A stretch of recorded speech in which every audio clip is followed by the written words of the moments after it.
Salam sepak bola, teman-teman netizen atau warganet yang saya hormati semuanya. Welcome back ke konten terbaru dari channel YouTube Triple B. Dan di konten terbaru hari ini, saya ingin memberikan analisa atau review dari pertandingan Super League antara Dewa United versus Persib Bandung yang berakhir dengan hasil imbang 2-2. Dengan hasil akhir ini teman-teman, berarti untuk sementara memang Persib masih berada di posisi puncak klasemen Super League. Dan sekarang selisih poin mereka dengan Borneo FC adalah 2 poin. Dan dengan Persija Jakarta adalah 7 poin. Berarti dengan sisa 6 pertandingan lagi, persaingan untuk menjadi juara dari Super League musim ini di antara 3 tim tersebut akan semakin terbuka.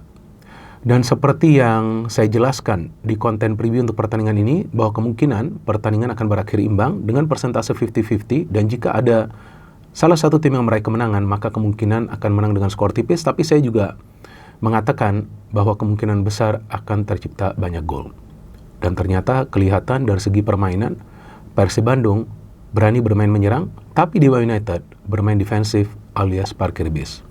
Dan memang di pertandingan semalam ada juga keputusan kontroversial dari wasit yang meramaikan jagat media sosial. Bahkan begitu banyak pesan yang masuk di akun IG saya dan juga beberapa komentar di konten dari channel YouTube Triple B yang meminta saya mengulas pertandingan semalam. Tapi karena memang kondisi saya tidak fit, bahkan kemarin itu saya sakit parah, dan baru sekarang nih saya merasa agak enakan, meskipun jika teman-teman bisa melihat saya masih keringetan nih. Jadi memang suhu badan saya agak panas ya.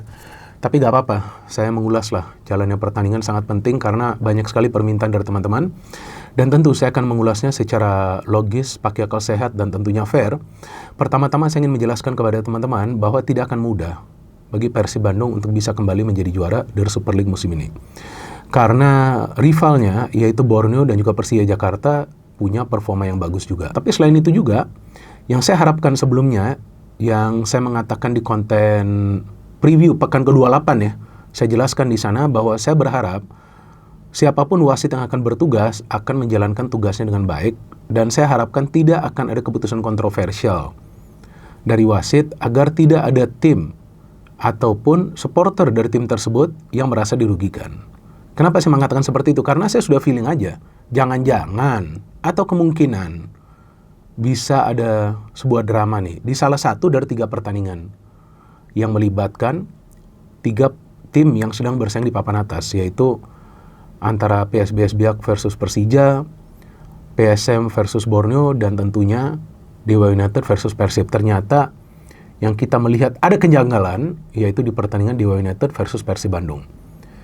Dan memang bukan pertama kalinya musim ini ya, Persib merasa dirugikan dengan keputusan wasit yang kontroversial. Tapi kita tahu lah bahwa musim lalu juga ada beberapa keputusan yang kontroversial dari wasit, namun Persib masih bisa menjadi juara. Artinya ya para pemain harus fokus lah ke permainan mereka dan juga fokus pada hal-hal yang bisa mereka kontrol. Dan yang sangat disayangkan di pertandingan semalam, terlepas dari ada keputusan kontroversial dari wasit, sebetulnya permainan Persib juga tidak begitu baik ya sepanjang jalannya pertandingan. Ada beberapa momen di mana para pemain Persib itu juga melakukan kesalahan yang coba dimanfaatkan oleh para pemain Dewa United. Dan sebetulnya dari segi permainan ya, dari dominasi permainan memang Persib lebih unggul karena Persib turun di pertandingan ini untuk meraih kemenangan. Mereka bermain lebih terbuka. Dan Dewa United bermain parkir base, hanya memanfaatkan counter attack, sehingga memang tidak banyak peluang yang bisa tercipta di pertandingan semalam. Dari catatan saya, dari Dewa United itu yang tercipta peluang dari Noah, kemudian dari Alex Martin yang dia mencetak gol, dan juga dari Kika Buaya yang Ricky mencetak gol. Dari Persib juga gak banyak. Ada peluang dari Ramon, Maklok. Kemudian di babak kedua ada peluang dari Andrew Jung yang mencetak gol, dan juga Putros yang seharusnya dia memberikan cutback tuh di dalam kotak penalti. Jadi memang pertandingan berjalan ketat sesuai yang saya prediksi juga. Dan saya berkali-kali sudah mengatakan bahwa saya tidak pernah dan tidak akan pernah mengatakan bahwa wasit salah atau wasit curang. Karena wasit itu, setiap wasit punya sudut pandang tersendiri untuk mengambil keputusan. Dan tentu kalau kita mengatakan curang, ya apa buktinya? Kan gak ada buktinya sama sekali. Tapi boleh dong saya memberikan sudut pandang saya. Nah, sebelum saya memberikan sudut pandang saya tentang wasit yang bertugas, yang semua kita tahu sekarang lagi diskusi di sosial media, ya saya ingin menjelaskan dulu kepada teman-teman bahwa Bojon Hodak memilih pemain-pemain yang menurut dia kemungkinan akan bisa bermain dengan sistem yang akan dia pakai melawan tim tertentu. Jadi jika teman-teman mungkin berpikir kenapa si A main, kenapa bukan si B, ya itu adalah keputusan dari Bojan Hodak, dan saya pikir kalian harus respect dengan keputusan tersebut. Jangan sampai kemudian menyerang Bojan Hodak. Ya, bahkan beberapa komentar yang saya baca di media sosial mengatakan kenapa tidak memainkan Andrew Jung dari awal, kenapa tidak memainkan Barros dari awal. Lah sebelumnya kalian kritik Barros.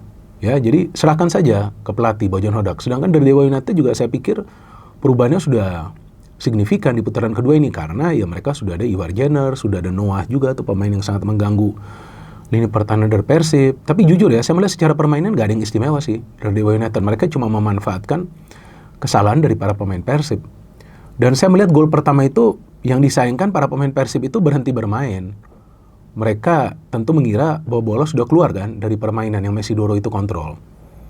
Seharusnya selama wasit tidak membunyikan peluitnya ya harus tetap bermain. Tapi ketika para pemain Persib itu diam, ya mereka mungkin menganggap bola sudah keluar dan menunggu peluit dari wasit, ya disitulah dimanfaatkan oleh Mesidoro yang memberikan umpan kepada Alex Martin yang mencetak gol. Bahkan tidak ada pemain Persib yang bereaksi di dalam kotak penalti.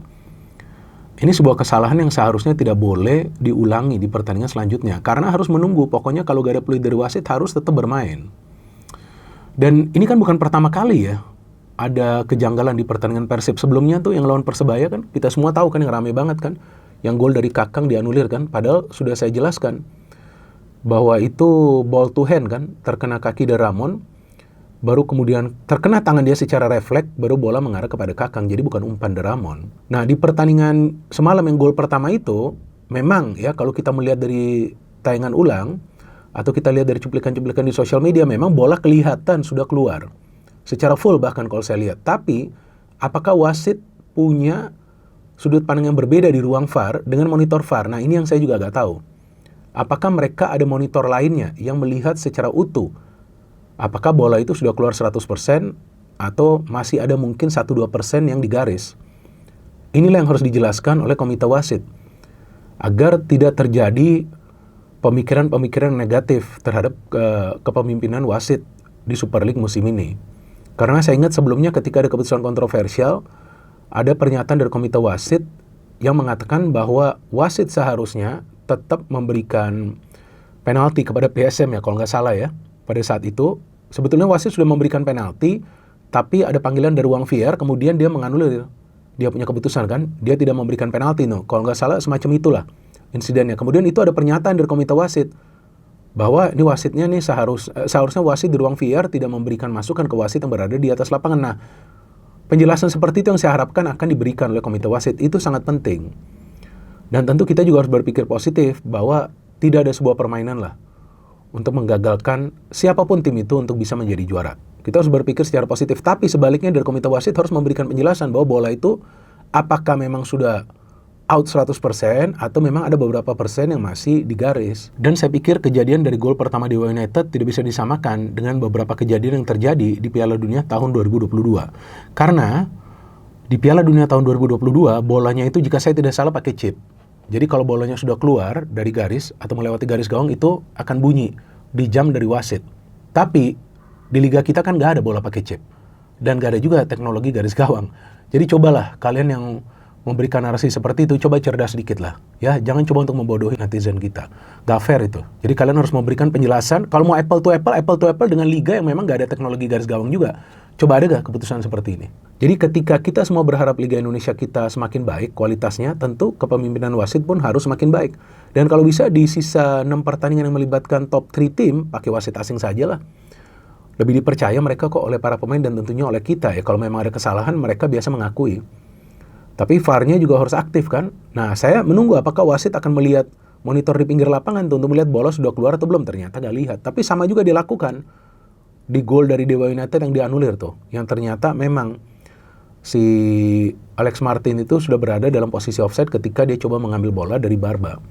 Tapi setelah Persib tertinggal kan mereka tetap gas. Mereka mainnya tetap bagus. Dan saya melihat masalahnya adalah kesulitan untuk memberikan umpan ke dalam kotak penalti Dewa United secara akurat, sehingga banyak sekali peluang yang tidak bisa tercipta secara bersih atau on target.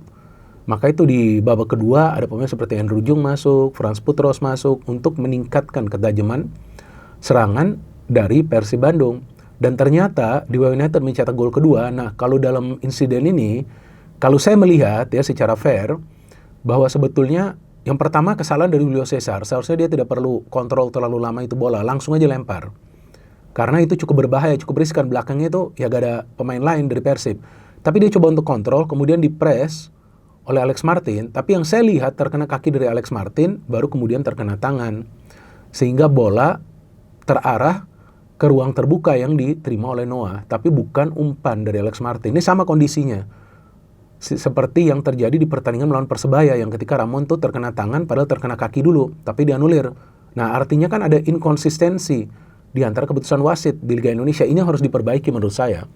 Dan akhirnya Ricky Kamboja bisa mencetak gol 2-0, tapi kemudian wasit memberikan kartu kuning kedua kepada Alex Martin karena mungkin dianggap dia ada protes yang keras atau melontarkan kata-kata yang tidak pantas. Dan kemudian Persib kan bisa menyamakan kedudukan. Nah, saya juga agak bingung ketika Jonathan itu melakukan foul kepada Bergwinho. Itu kan dia menggagalkan Bergwinho menciptakan peluang ya. Saya kira dia akan diberikan kartu kuning kedua, ternyata gak dikasih. Seharusnya itu kartu kuning kedua sih. Artinya kartu merah bagi Jonathan. Karena jelas dia menggagalkan upaya Bergwinho menerima bola kalau nggak salah dari Marklock. Tapi oke lah, Persib dapat penalti dan Persib mencetak gol. Kemudian gol yang indah dari Andrew Jung memanfaatkan umpan dari Eleanor Rinders. Nah, saya melihat kuncinya dari Persib adalah mental para pemain yang tidak down. Meskipun mereka tentu melihat ada sesuatu yang kontroversial yang terjadi di atas lapangan. Tapi mereka tidak down dan mereka fokus untuk minimal mendapatkan 1 poin. Tapi jika di pertandingan-pertandingan selanjutnya ada keputusan kontroversial dari wasit seperti ini, ya jangan bermimpi juga bahwa Persib akan bisa hat-trick juara. Karena kemungkinan juga nanti akan kehilangan poin. Dan anehnya, keputusan kontroversial dari wasit itu biasa terjadi di pertandingan away Persib. Mungkin di GBLA takut juga tuh mereka. Ya kan, jadi kebanyakan di pertandingan away itu keputusan kontroversial. Jadi teman-teman, saya hanya bisa menjelaskan itu bahwa Persib memang kita lihat bermain cukup baik, tapi tidak efektif di depan karena tidak bisa memberikan banyak umpan yang akurat. Dan di belakang juga ada miskoordinasi yang mereka lakukan, ya. Meskipun ya tetap seharusnya kan kalau kita lihat bola itu keluar ya. Tapi nanti saya harapkan ada penjelasan dari komite wasit. Kalau soal itu kalau menurut saya gak handball karena ball to hand. Tapi ya para pemain Persib ini harus bisa lebih fokus lagi. Minimal ya umpan-umpannya itu harus akurat ke dalam kotak penalti agar lebih banyak tercipta peluang yang berbahaya dan tentunya mencetak gol. Dari Dewa United saya sih tidak melihat ada yang istimewa dari permainan mereka. Parkir bis, kalau perlu mereka pasang portal juga, ya kan cuma main counter-counter, gak ada yang istimewa. Saya gak suka juga tuh permainan mereka. Saya kira mereka akan berani bermain menyerang. Jadi membuat pertandingan membosankan karena yang ngambil inisiatif menyerang itu hanya Persib Bandung. Harusnya mereka main all out dong. Kan baru seru kita melihat. Ada counter attack. Saya agak sulit ngomongnya karena saya masih sakit sebenarnya, tapi saya perlu membuat konten ini untuk menjelaskan secara fair bahwa ya ada keputusan kontroversial dari wasit sehingga menggagalkan Persib Bandung untuk meraih kemenangan, tapi ini bukan sesuatu yang baru dan saya harapkan para pemain dari Persib tidak down dan bisa bangkit di pertandingan selanjutnya yang juga penting melawan Arema FC, dan tentu nanti akan seru juga pertandingan dari Borneo FC. Kalau nggak salah nanti mereka bermain di kandang ya lawan Persita, lupa saya, tapi Persija bermain away ya ke PSIM yang mainnya di Bali ya. Jadi akan seru juga pertandingan-pertandingan tersebut. Dan saya harapkan bahwa dari komite wasit, ya dari I-League atau dari PSSI, cobalah kalian lihat wasit-wasit seperti apa performanya. Kalau perlu di grounded aja. Kalau perlu memang istirahatkan saja. Gak perlu khawatir, gak perlu malu juga. Karena memang harus lihat performa mereka seperti apa. Kalau memang itu ada kesalahan dari wasit, langsung ground dia. Gak perlu lagi dia memimpin pertandingan dari Liga 1. Karena itu akan mempengaruhi hasil akhir dari kompetisi musim ini. No hit, no politics, only football. Salam sepak bola.